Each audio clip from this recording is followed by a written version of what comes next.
Il y a eu le temps où les frères se sont fait beaucoup de mal. Peut-être parce qu'on n'avait pas encore beaucoup grandi. Grandi dans la connaissance, dans le discernement, dans l'amour de Dieu. Et on a eu des comportements sauvages. On a pensé que pour être grand, il faut détruire l'autre. On a pensé que pour être reconnu, il faut abaisser les autres. Le temps là n'est plus. Le temps est passé. Amen. Par la rédemption, Dieu nous a introduits dans le temps de paix, le temps de la réconciliation.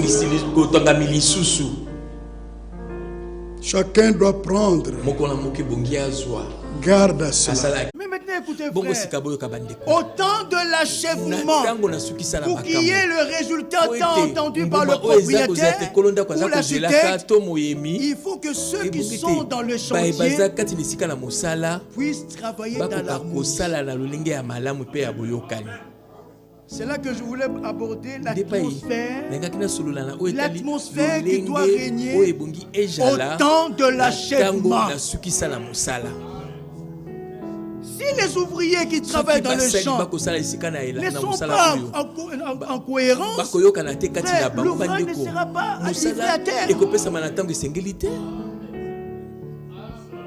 Je pense même que ce soit le propriétaire ou que ce soit le constructeur qui utilise les ouvriers, si à un moment donné, il trouve que les ouvriers, laissez-moi dire de cette manière, ils ne sont pas conscients de leurs responsabilités, ils ne sont pas conscients de la tâche qui leur est confiée, et ils ne sont pas conscients, écoutez bien, de l'ampleur de la chose, le propriétaire sera amené à changer. Mais gloire soit en notre Dieu. Mais dans son royaume, lui quand il fait un choix, ce choix-là est totalement valable. Amen. Totalement valable.